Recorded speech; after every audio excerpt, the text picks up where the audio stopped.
In this video, I'm going to walk you through the process of separating the hand and thumb stitches on a glove. Whilst this is one of the more fiddly parts of knitting a glove, the process is actually one that most knitters will be familiar with, as the steps are the same as when you separate the sleeves and body on a raglan jumper. For the glove that I am working here, I am going to be knitting the thumb first and then the hand. However, the process is exactly the same if you knit the hand first and then the thumb. Your stitch counts will just differ slightly. As always, I recommend you double check the pattern that you are working to find the correct stitch counts for your project. To start, I am going to work around half of my thumb stitches. If you're working the hand first, this would be half of your hand stitches. Your pattern will tell you exactly how many stitches to work. For the glove that I am making here, I need to work 10 stitches.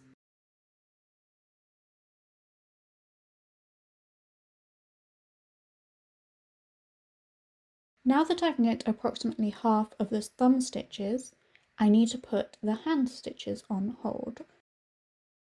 For the glove that I'm working, that means placing the next 32 stitches on hold. To do that, I am just rearranging my needles so that the next 32 stitches are on my left needle tip. Then I am going to slide those 32 stitches onto a stitch holder.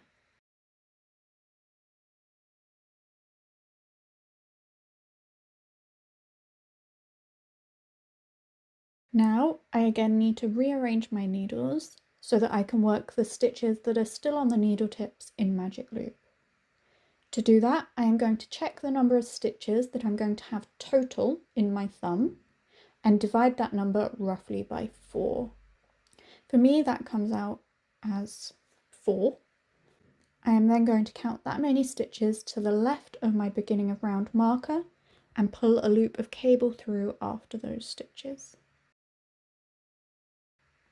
I am then going to turn my work and again count around a quarter of the total thumb stitches to the left of the beginning of round marker and pull a loop of cable through.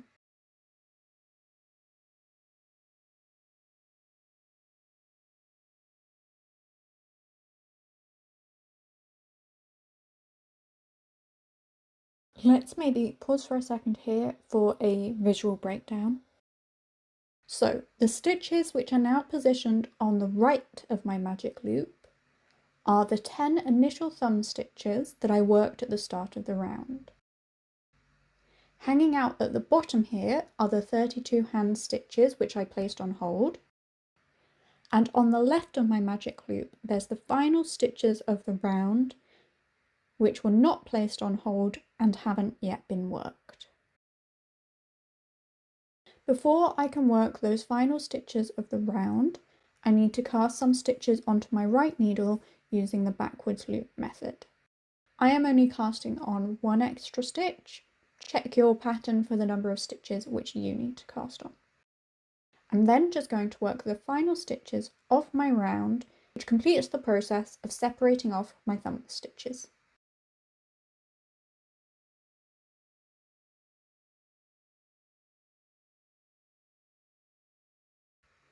I can then finish off my thumb using magic loop according to my pattern. I will come back to you when I have finished the thumb.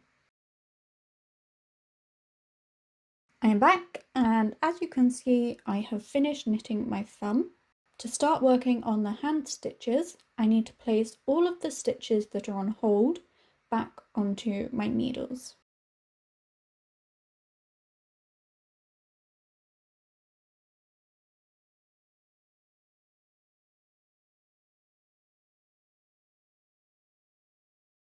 Once I've done that, I again want to reposition my stitches to work magic loop.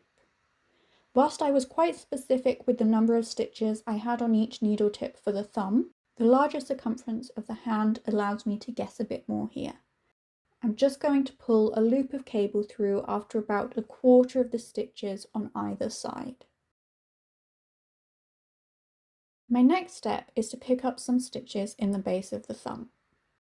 In most patterns, you will pick up around 1 stitch in each of the stitches which you cast on using the backwards loop method.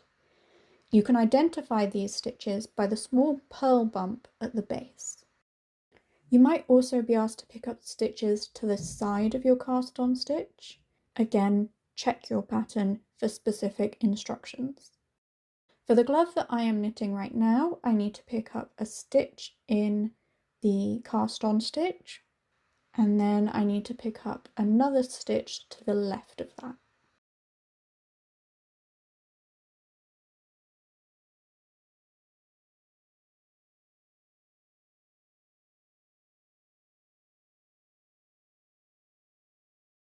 Now I am just going to work across the hand stitches which are already on the needles.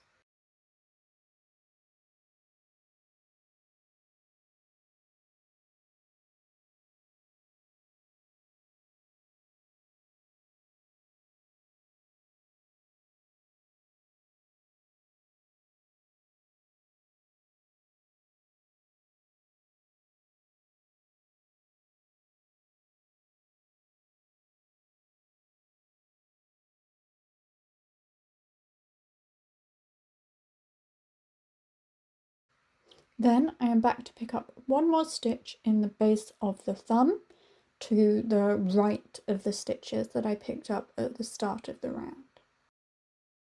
And all that I need to do after that is place my beginning of round marker, and I'm ready to knit the rest of the hand using magic loop.